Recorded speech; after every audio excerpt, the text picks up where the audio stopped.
So here we are, after 12 years of being on the screen.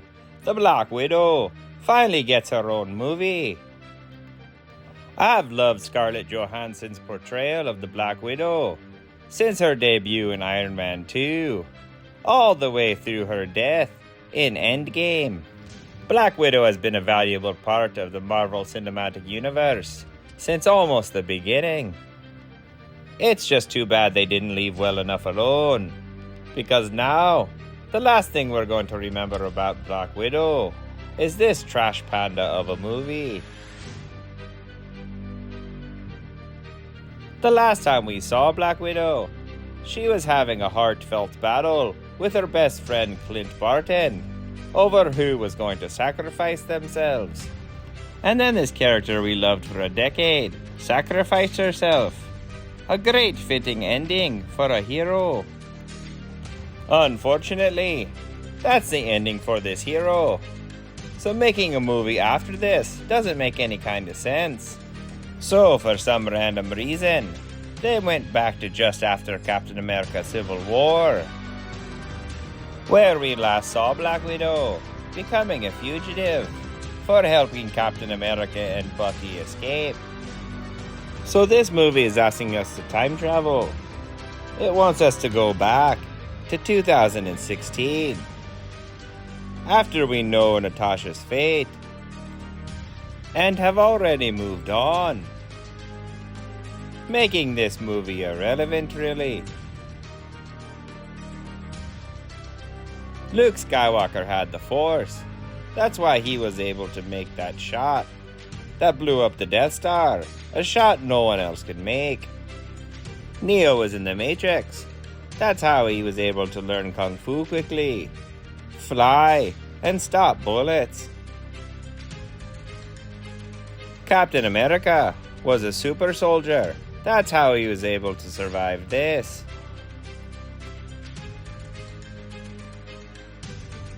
Black Widow may be a highly trained human being, but she's just a human being. And this movie has her doing things and surviving things that no human being could do or survive. For example, let's start with the action sequence that starts with Yelena and Natasha on the roof. And we'll count how many times Natasha dies. Alright, the setup. Natasha and Yelena are on a smokestack that begins to fall, and Natasha lets go. Then let the countdown begin. 1, 2, 3, and she's on her feet. Let's watch that again. She dies 3 times in this one fall. But not to worry, cause moments later, she's driving a motorcycle. That is, until she hits a car, flies over the hood, and lands on her head on the street. And that's death number 4. But that doesn't stop her either, because what does she do next? She steals that car. But moments after that, the car is blown up, giving us death number 5.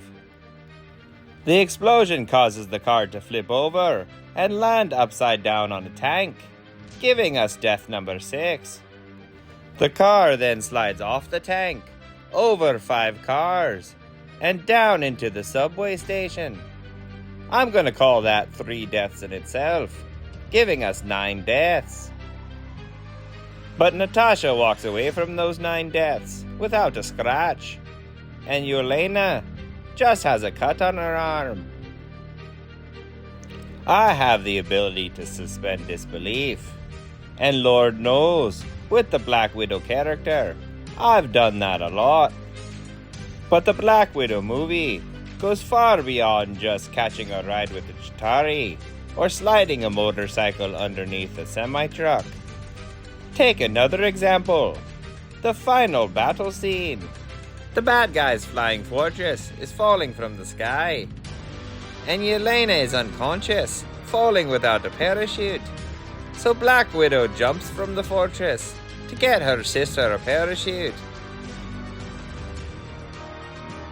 Once she gets to her sister and secures the parachute. Natasha notices the Taskmaster has jumped after her, so she jumps away from Yelena.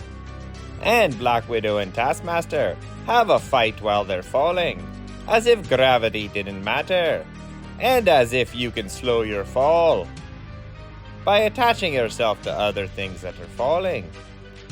And then, conveniently at the last second, Taskmaster pulls out a parachute, and Black Widow holds on, and they both land safely to continue their battle on the ground. It's like the writers forgot to tell us that Natasha got her hands on the Infinity Stones and is now the most powerful being in the galaxy. And if that isn't the case, Black Widow has the biggest and best plot armor that I've ever seen. Now's the part where I should tell you the good stuff in the movie, but I really can't think of any. Besides the horrible action, this movie is just meh. I guess the Black Widow Academy is intriguing, and I guess Natasha's family life and backstory is pretty interesting. But again, her story's over. It ended in Endgame, so I don't really care anymore. The Red Guardian was pretty cool. His scene in the jail where he was arm wrestling people was pretty funny. But just like most strong men in Phase 4 of the MCU, he's played to be a buffoon. And when he sees action, he gets his ass kicked. The best thing to come out of this movie is Yelena, or Yolana, I'm not sure. But she's great, and I'll talk more about her when we visit the Hawkeye series. This movie and his characters are just not interesting, because we know the main character dies, and so none of this is really going anywhere. Here's the Black Widow movie I would have liked to seen, if we were going to get it after she died in Endgame.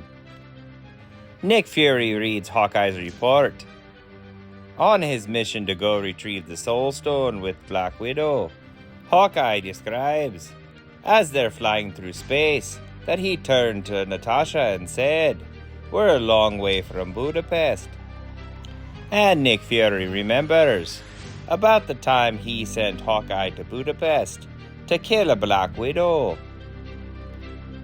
And the movie will be about how Black Widow, a deadly assassin, was turned to the good side by the friendship of Clint Barton.